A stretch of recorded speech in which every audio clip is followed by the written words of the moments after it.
Hare Krishna students, myself Priyanshu Sachdev, and in this video we are going to discuss the question number 3 of exercise 3.2। तो देखिएगा question क्या कह रहा है।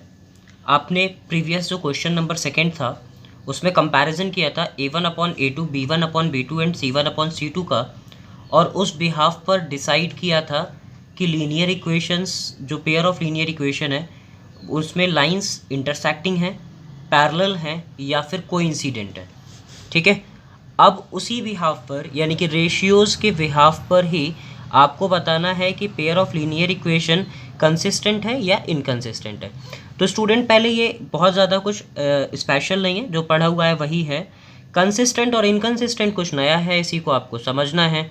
तो कंसिस्टेंट का मतलब होता है डिपेंडेंट और इनकंसिस्टेंट का मतलब होता है इंडिपेंडेंट। चलिए आइए इसको समझते हैं।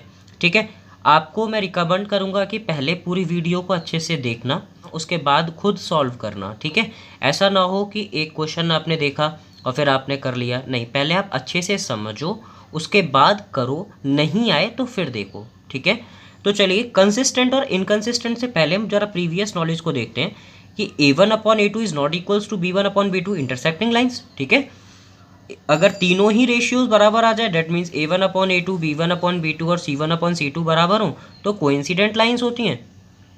And A1/A2 is equals to B1/B2 but not equals to C1/C2 parallel, ये आप सबको पता है। ठीक है, अब आपको पता है इंटरसेक्टिंग लाइंस में ये कट करते हैं और कोइंसिडेंट का मतलब होता है एक दूसरे के ऊपर होना। ठीक है, तो क्या ये दोनों आपको पता है ये एक जगह कट करें, ये पूरी तरीके से एक दूसरे के ऊपर है। ठीक है, लेंथ वेरी कर सकती है बस, तो ये दोनों डिपेंडेंट है ना एक दूसरे के ऊपर, इसीलिए इसको बोला गया कंसिस्टेंट या डिपेंडेंट। क्लियर। पैरेलल लाइंस की कंडीशन इनकंसिस्टेंट की होती है क्योंकि ये दोनों लाइंस एक दूसरे को मिलती ही नहीं है। ठीक है, तो डिपेंडेंट तो नहीं होंगी। अब जब डिपेंडेंट नहीं है तो इंडिपेंडेंट या फिर कह सकते हैं इनकंसिस्टेंट। तो ये कॉन्सेप्ट है कंसिस्टेंट का और इनकंसिस्टेंट का। तो इंटरसेक्टिंग और कोइंसिडेंट की कंडीशन कंसिस्टेंट की है और पैरेलल लाइन की कंडीशन में इनकंसिस्टेंट होगा। ठीक है, तो चलिए फर्स्ट क्वेश्चन देखते हैं। इसका फर्स्ट पार्ट जो है थर्ड का, पहले आपको दो इक्वेशन दे रखी हैं। पहली इक्वेशन मैं नोट कर रहा हूँ 3x + 2y = 5। ठीक है, अब इसका क्या करना है आपको, इसको इसके जनरल फॉर्म में लेकर के आना है। जनरल फॉर्म कौन सा है, ax + by + c = 0, यानी कि ये 5 इधर होना चाहिए। तो चलिए ट्रांसपोज कर लेते हैं, +2y - 5 = 0। ठीक है, अब क्या करेंगे, ऑन कंपेयरिंग, किससे कंपेयर कर देते हैं, a1x + b1y + c1 = 0 से कंपेयर करते हैं। ठीक है, तो यहाँ पर आप बताएंगे मेरे को कि a1 का वैल्यू जो है वो क्या निकला, 3 आया। ठीक है, b1 का वैल्यू 2 आया और c1 का वैल्यू कितना है स्टूडेंट्स, -5। ठीक है, अब सेकंड इक्वेशन को हम नोट करते हैं। सेकंड इक्वेशन क्या थी, 2x - 3y = 7। क्लियर हो गई इतनी बात। तो यहाँ से क्या करेंगे, 7 को इधर की तरफ ट्रांसपोज कर लेंगे तो क्या निकलेगा, 2x - 3y - 7 = 0। क्लियर। तो चलिए आगे देखते हैं, इसको कंपेयर कर लेते हैं। On comparing bye a2x + b2y + c2 = 0 से कंपेयर कर लेते हैं। ठीक है, तो यहाँ से आप देखेंगे कि a2 का वैल्यू कितना निकला, 2 निकला, b2 का वैल्यू कितना निकला, -3 निकला, और c2 का वैल्यू कितना आया, -7। ठीक है, तो चलिए रेशियोज फाइंड आउट करते हैं। a1/a2, तो a1 कितना था आपके पास 3, a2 कितना है आपके पास 2। देखिए a2 कितना था आपके पास 2, तो 3/2 हो गया।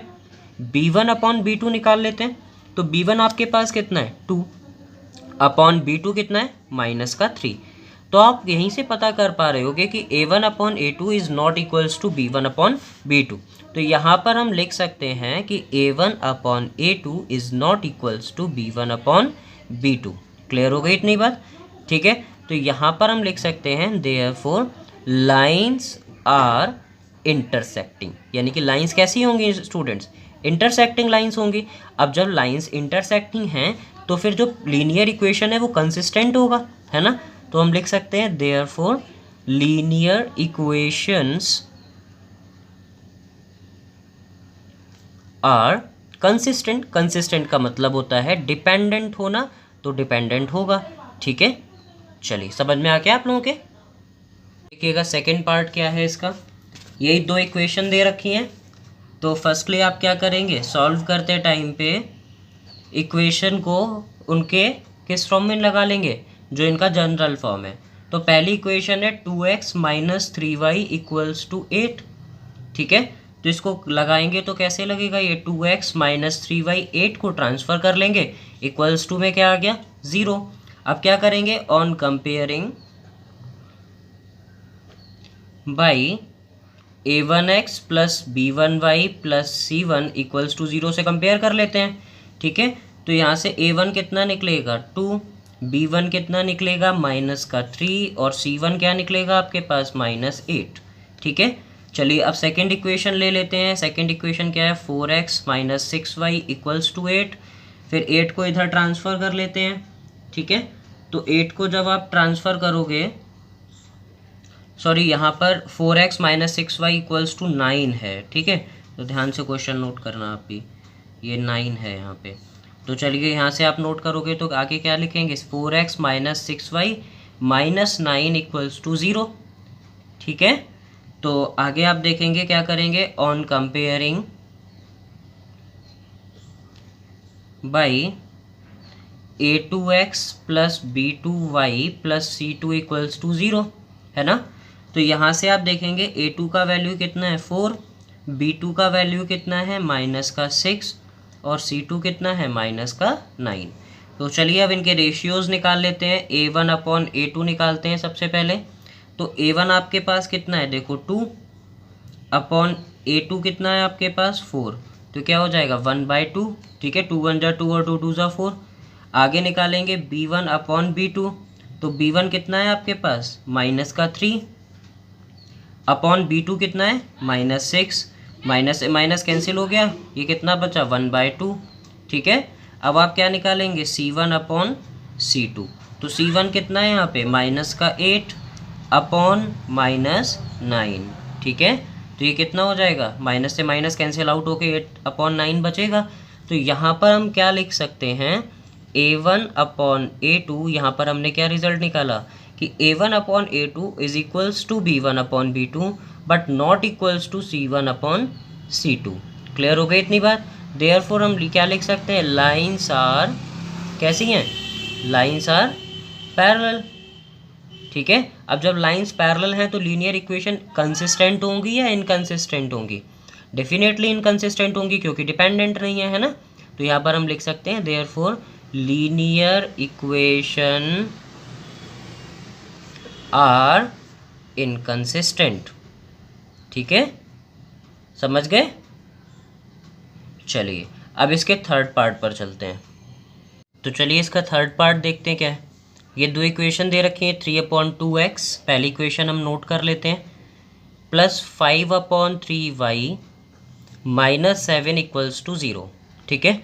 अब क्या करोगे, इसका कंपैरिजन कर लेते हैं फिर से वही एक line, on comparing by a1x plus b1y plus c1 equals to 0 से कंपेयर करते हैं, ठीक है। तो कंपेयर करते टाइम पे क्या निकलेगा, a1 का वैल्यू कितना 3/2, b1 का वैल्यू कितना 5/3 एंड c1 इक्वल्स टू कितना आएगा माइनस का 7, ठीक है। सेकेंड इक्वेशन नोट करते हैं जो क्या है 9x minus 10y equals to 14 transfer कर लेते हैं इधर, तो क्या आएगा 9x minus 10y minus 14 equals to 0, ठीक है। कंपेयर करते हैं तो on comparing by a2x plus b2y plus c2 equals to 0, ठीक है। इसे कंपेयर कर लेते हैं तो यहाँ से a2 कितना निकलेगा 9, b2 कितना आया माइनस का 10 और c2 कितना निकला आपके पास माइनस का 14, ठीक है। अब रेशियोज़ निकाल लेते हैं।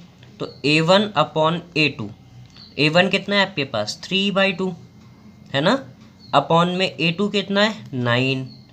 अब 9 के अपॉन में कुछ नहीं तो 1 तो होगा ही होगा, ठीक है।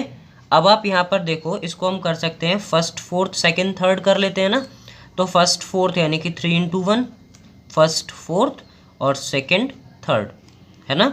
तो क्या होगा 2 × 9, 3 से कैंसिल हो गया, 3 3 जा 9, कितना बना 1/6। ठीक है, चलिए आगे कंपैरिजन करते हैं b1 अपॉन b2 का। तो b1 का वैल्यू कितना है 5/3। देखिएगा b1 अपॉन b2 निकालेंगे तो b1 का वैल्यू कितना था 5/3 और b2 का वैल्यू कितना था -10 था। देखिए b2 का वैल्यू कितना था -10। अब -10 के अपॉन में कुछ नहीं है तो 1 तो होगा ही। फिर वही वर्क फर्स्ट फोर्थ सेकंड का किससे थर्ड से मल्टीप्लाई। तो 5 × 1 अपॉन कितना 3 × -10। 5 से 5 1 जा 5 और 5 2 जा 10 -2 टाइम्स।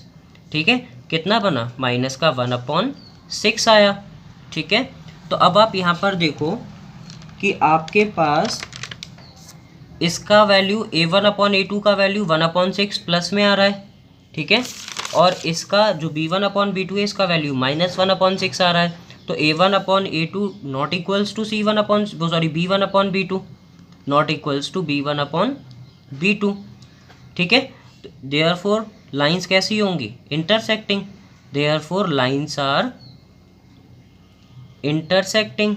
ठीक है, अब जब इंटरसेक्टिंग हैं तो फिर आपको पता है कि लाइंस कैसी होंगी, जो लीनियर इक्वेशंस हैं वो कैसी होंगी कंसिस्टेंट होंगी। Therefore linear equations are consistent. Clear हो गई इतनी बात।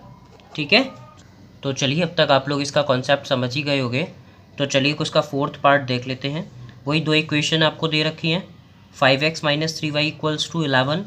11 को हम इधर ट्रांसफ़र करेंगे, माइनस का हो जाएगा। कंपेयर कर देंगे किससे a1x + b1y + c1 = 0 से। तो a1 का वैल्यू 5, b1 का -3 और c1 का कितना -11।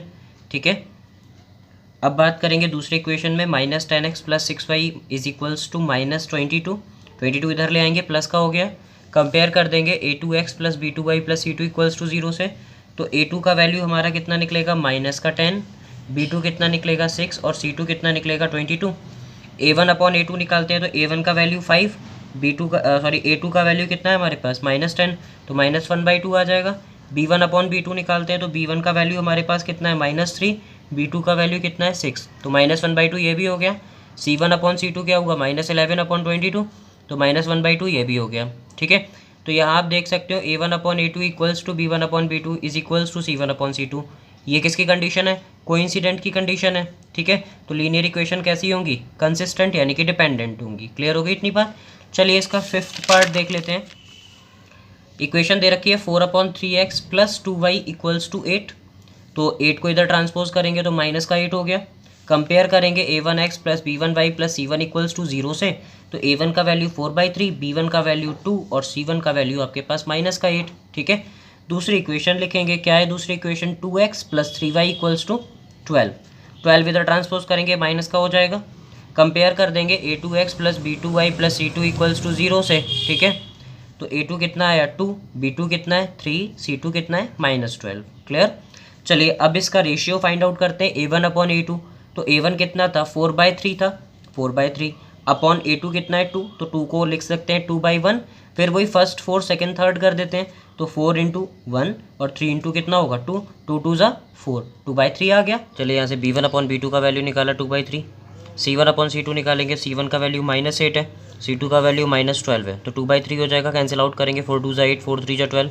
तो यहाँ आपने देखा a1 upon a2, b1 upon b2 and c1 upon c2 equal है। तो लाइन्स आर कैसी होंगी coincident, therefore linear equation are inconsistent. ठीक है, थैंक यू, समझ में आ गया। ओके।